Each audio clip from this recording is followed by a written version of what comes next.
कपास और बाजरा का बकाया बीमा व जुमला मुश्तरका मालकान शामलात देह भूमि मामले में भारतीय किसान यूनियन चडूनी द्वारा आज 2 दिवसीय धरना रेवाड़ी के मॉडल टाउन स्थित विधायक चिरंजीव राव के निवास के सामने दिया गया। आज दिए गए धरने में किसानों ने शामलात भूमि और बकाया बीमा राशि भुगतान करने की पुरजोर मांग की। किसानों ने सरकार को चेतावनी देते हुए कहा कि अगर सरकार समय रहते उनकी इन मांगों पर संज्ञान नहीं लेती तो वह पहले से भी बड़ा आंदोलन करेंगे। किसान नेता बोले कि केंद्र सरकार देश को गिरवी रखने का काम कर रही है। मीडिया न्यायालय और विपक्ष पर अपना कब्जा करने के लिए एजेंसियों का दुरुपयोग कर रही है जो लोकतंत्र के हित में नहीं है। उन्होंने कहा कि भाजपा सरकार तानाशाही रवैया अपनाते हुए देश की 95% निजी भूमि किसानों को विहीन करना चाहती है। रेवाड़ी से कांग्रेस के विधायक चिरंजीव राव आज किसानों के बीच पहुंचे और उन्होंने सरकार को कटघरे में खड़ा करते हुए कहा कि लॉकडाउन के बाद अडानी दुनिया के चौथे अमीर देशों में शामिल हो गए हैं। यह कैसे संभव हुआ? उन्होंने कहा कि आज केंद्र सरकार किसान मजदूरों के लिए नहीं बल्कि अडानी और अंबानी के लिए काम कर रही है। उन्होंने कहा कि आज केंद्र सरकार द्वारा एजेंसियों का दुरुपयोग कर लोकतंत्र को तोड़ने का काम किया जा रहा है। आज केंद्र सरकार हर विपक्षी पार्टी पर अपना दबाव बढ़ाने के लिए रेड किए जा रही है जो तानाशाही है। रेवाड़ी से राजकुमार के साथ भानु शर्मा की रिपोर्ट। देख रहे हैं कि पहले भी लंबे समय तक आंदोलन किया, अब दोबारा किसान आंदोलन। देखिए, आप लोगों ने आज से 2 साल पहले भी देखा था किस तरह से हमारे जो देश के किसान हैं उन्होंने किस तरह से पूरे देश भर के अंदर रोडों पर आकर धरना प्रदर्शन किए थे और किस तरह से एक बार फिर इस सरकार ने वादा खिलाफी करने का काम किया। जो एक ये कहा था एमएसपी का जो हक किसानों को दिया जाएगा, हम देख रहे हैं कि उस बात से भी ये लोग अब पलट चुके हैं। तो कहीं ना कहीं मुझे लगता है सरकार को अपने जो उन्होंने वादे जितने भी किसानों से किए थे उनको पूरा करना चाहिए। और मुझे लगता है कहीं ना कहीं ये बड़े ही दुर्भाग्य की बात है कि देश का हमारा जो अन्नदाता है उसको इस तरह से सड़कों पे बैठ के धरने करने पड़ रहे हैं। आज से पहले हमने कभी ऐसी दृश्य नहीं देखा कि आज आप देखिए हमारे अन्नदाता को जब हम सब लोगों का जिसको पेट भरता है उसको अपने हकों के लिए और अपने वाजिब हकों के लिए धरने पे बैठना पड़े, ये बड़ी दुख की बात है।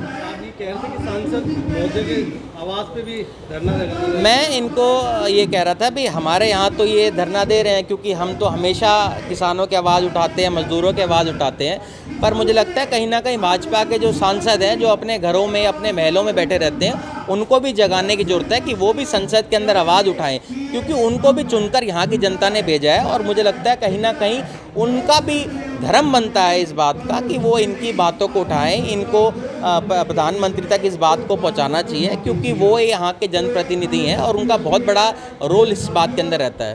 बीजेपी तो बार बार ये कह रही है कि आय डबल कर दी किसानों की और भी जो एमएसपी है वो कुछ हद तक जो मांगे वो लागू कर दी एमएसपी की। अगर इन्होंने आय अगर दोगुनी कर दी होती किसानों की तो आज मुझे लगता है कहीं ना कहीं देश भर के जो किसान हैं उनको रोडों पे नहीं आना पड़ता।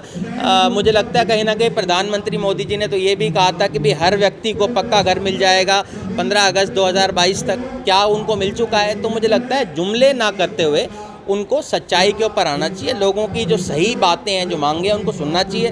और जिस तरह से आपने देखा होगा किस तरह से हमारे करीबन 100 से ज़्यादा स्कूल हरियाणा के अंदर बंद किए गए और हमारे ज़िले के अंदर भी 10 स्कूल जो बंद किए गए हैं, इसका सीधे से अर्थ यही बनता है कि ये चाहते हैं कि यहाँ का जो युवा है वो पढ़ लिख ना जाए, क्योंकि अगर पढ़ लिख जाएगा तो वो सवाल करने लग जाएगा। और मुझे लगता है कहीं ना कहीं जो सोच यहाँ के राजा महाराजाओं की थी, वो चाहते थे कि यहाँ के लोग ना पढ़े, वही सोच ये बीजेपी लेके आ रही है कि पूंजीपति जो लोग हैं उनको आगे बढ़ाया जाए। आप देखिए आज हमारे जो अडानी जी हैं वो देश के अंदर 4थे नंबर पे पहुँच गए हैं देश के विश्व के सबसे अमीर लोगों के अंदर। कोविड काल के बाद ऐसा क्या उन्होंने कमाई करी कि वो 4थे नंबर पे पहुंच गए और अंबानी जी हैं वो भी लगातार अमीर होते जा रहे हैं। तो मुझे लगता है कहीं ना कहीं 2 लोगों को आगे बढ़ाने का काम देश के 2 लोग कर रहे हैं। पिछले 3-4 दिनों से लगातार स्कूलों के बाहर प्रोटेस्ट चल रहे हैं, वो कह रही पोस्ट खत्म कर दी। तो क्या मानते हैं आप जो ये पॉलिसी जो ट्रांसफर ड्राइव पॉलिसी गवर्नमेंट चला रही है? नहीं, आपको वही मैं बताना चाह रहा हूँ। 2014 से अब तक करीबन 500 से ज़्यादा स्कूल बंद हो चुके हैं। तो क्या कारण है जबकि सरकार ये कहती है कि इनका मकसद ये है कि बेटी पढ़ाओ और बेटी पढ़ाओ, और उसके उलट ये काम करने लग रहे हैं, स्कूल बंद कर रहे हैं। कुछ लड़कियों के स्कूल भी बंद हुए हैं हरियाणा के अंदर। तो मुझे लगता है कहीं ना कहीं ये जो इनकी मानसिकता है वो ये दर्शाती है इसके अंदर कि ये चाहते ही नहीं कि शिक्षा का विस्तार कहीं ना कहीं प्रदेश के अंदर और देश के अंदर हो। जी। आप देखिए, मैंने पहले भी ये बातों को कहा है, जिस तरह से आप लोगों ने देखा होगा लगातार विपक्ष के जितने भी लोग हैं उनके ऊपर सीबीआई, ईडी और इनकम टैक्स की रेड पड़ रही है। पिछले दिनों में आम आदमी पार्टी के जो डिप्टी सीएम हैं उनके ऊपर रेड हुई। कल जिस तरह हमने देखा होगा जब उनको आरजेडी को, कांग्रेस को और जेडीयू को अपना प्रूव करनी थी मेजॉरिटी, उसी दौरान उनके ऊपर आईटी के और ईडी के रेड डाले गए और किस तरह से टीएमसी के ऊपर हुआ गया। और किस तरह से आपने देखा होगा राहुल गांधी जी और सोनिया गांधी जी को भी मुझे लगता है कहीं ना कहीं ईडी के द्वारा प्रताड़ित किया जा रहा है। तो कहीं ना कहीं एक सोच इनकी है कि जितना हो सके विपक्ष की आवाज़ को दबाया जाए। एक आपके साले साहब हैं, उनको टारगेट बना के कार्रवाई की जाए। मुझे लगता है उनको नहीं, आप देश भर में देख लीजिए जितने भी विपक्ष के लोग हैं, चाहे आपने चुनाव के समय देखा होगा समाजवादी पार्टी के अखिलेश यादव जी को उन्होंने टारगेट किया। अभी पिछले दिनों में आपने देखा होगा जेडीयू के कुछ मंत्रियों को टारगेट किया, कल आरजेडी के लोगों को किया, कांग्रेस के लोगों को भी किया जा रहा है। तो कहीं ना कहीं एक आप देखिए विपक्ष के जितने भी लोग हैं उनकी आवाज़ को दबाने का काम ये कर रहे हैं और मुझे लगता है कहीं ना कहीं ये बहुत गलत है हमारी डेमोक्रेसी के लिए, क्योंकि अगर विपक्ष की आवाज़ इसी तरह दबाई जाएगी कि तो किस तरह से लोगों की जो आवाज़ है वो लोगों तक पहुंचेगी। तेजस्वी के नाम एक मॉल का भी जिक्र आ रहा है गुरुग्राम। आप लोगों को पता होगा कि कल तेजस्वी ने उसकी बात कह भी दी है और हमारे जो मुख्यमंत्री जी हैं वो स्वयं जब उसका उद्घाटन हुआ था वहाँ पर वो गए थे, तो उसका जवाब तो उनको देना पड़ेगा कि क्या उनका लेन देन उसके अंदर हुई है। सोनाली फोगाट की मौत या फिर शादी? देखिए, उसका कहीं ना कहीं मुझे लगता है कि सोनाली फोगाट का जो हुआ है उसकी उचित जांच वहाँ पर होनी चाहिए। और पिछले 2-3 दिनों में और भी घटनाक्रम आप देख रहे होंगे कि हरियाणा के अंदर, अहिरवाल के अंदर, दक्षिण हरियाणा के अंदर हुआ है। कुछ जो मंत्री है हमारे राजा साहब के, वो भी सुधा यादव जी के यहाँ उनको बुके भेंट करते हुए नज़र आ रहे थे और कुछ विधायक जो हैं उनके पाले के हैं वो भी वहाँ जा रहे हैं। तो मुझे लगता है कहीं ना कहीं जो तिलिस्म है राजा साहब का वो टूटने लग रहा है। कैसे रहेगा पूरा ये कैंपेन जो आपका चल रहा है और कहाँ कहाँ धरना प्रदर्शन चल रहा है? ये धरना प्रदर्शन आज एमएलए की कोठी आगे हुआ है, क्योंकि ये विधानसभा में उठाएंगे, हम रोड के ऊपर उठाएंगे।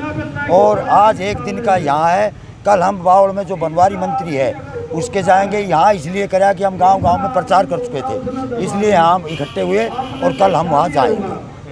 तो विरोध यही है कि जैसे विरोध ये है जी, आज हम 4 प्रस्ताव पास करेंगे रेवाड़ी में। पहला प्रस्ताव है जुमला मालकिन का, दूसरा प्रस्ताव जो हमारा बीमा नहीं है उसका, और तीसरा प्रस्ताव है जो ये इलाका में जो खंबे गड़ रहे हैं, परली साइड में खंभों का पैसा लेते हैं, इस साइड फ्री में काटते हैं। और चौथा हमारा पॉइंट है जो 7 एकड़ ज़मीन का 82 करोड़ रुपया जो खड़ियार साइड है उसको किसानों को दिवा के मानेंगे। अब आंदोलन जाग चुका है, अब हम लगभग 13 महीना रोड पे बैठे हैं। ये काला कानून का पार्ट नंबर 2 है।